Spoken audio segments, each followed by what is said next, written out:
la suite de près de 2 semaines d'intenses travaux, la Commission économique, financière et de contrôle budgétaire de la Chambre basse du Parlement a présenté à l'Assemblée plénière le mardi 29 octobre le rapport issu des analyses approfondies de 2 projets de loi, à savoir le projet de loi portant reddition de comptes exercice 2023 et le projet de loi de finances rectificative du budget 2024. S'agissant du projet de loi rectificative du budget 2024, le rapport de la Commission Ecofin que préside l'honorable Guy Mafouta a indiqué qu'il ressort une augmentation du budget de 44 milliards 410 millions de francs congolais par rapport au budget initial prévu en équilibre de 40 milliards 986 millions de francs congolais, soit une augmentation de 8,4%. Cela est principalement dû, a fait savoir ce rapport, à la renégociation du contrat minier entre la République démocratique du Congo et la SICOMINE, dont l'essentiel de ressources sont affectées aux investissements et aux infrastructures. Sur la renégociation des contrats miniers avec la société chinoise SICOMINE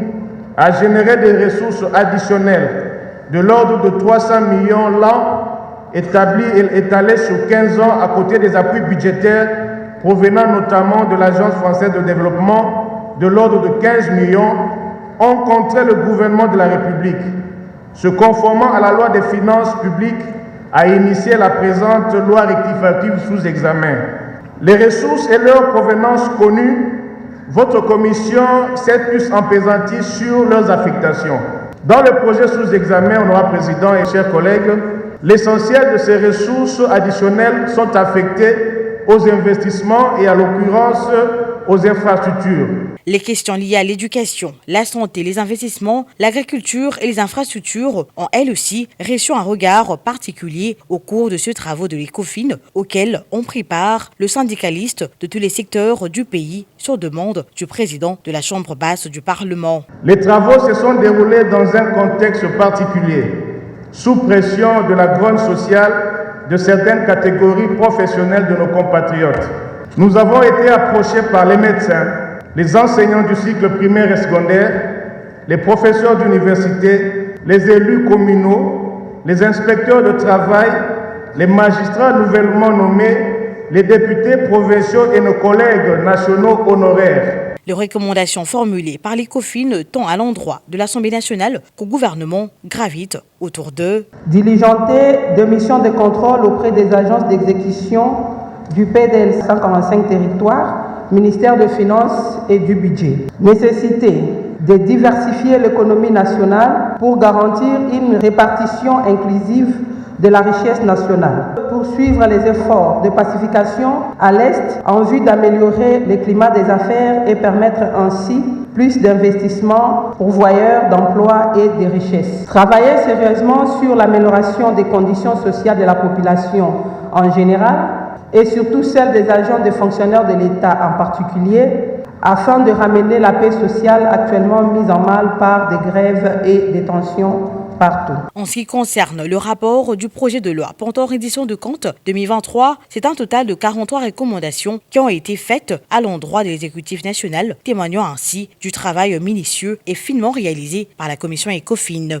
Diligenter une mission mixte Assemblée nationale pour des comptes auprès du gouvernement afin de mettre en lumière tous les dysfonctionnements institutionnels qui favorisent des détournements massifs des fonds de l'État en toute impunité, de masquer tous les responsables et les déférer devant les juridictions compétentes. Faire appliquer strictement les dispositions de l'article 220 du règlement intérieur.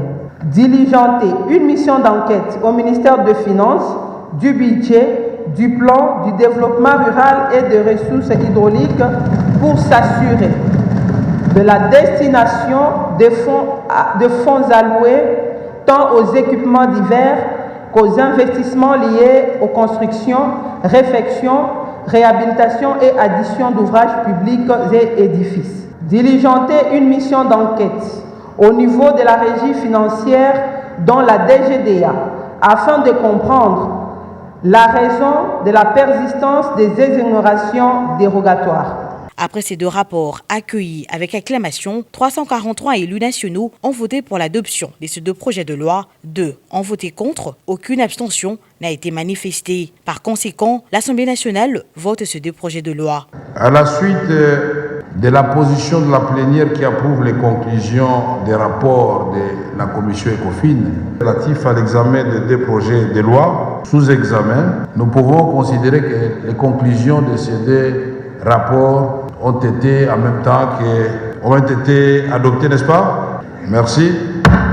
L'heure est donc maintenant à la préparation de l'examen du budget 2025, essence même de cette session budgétaire.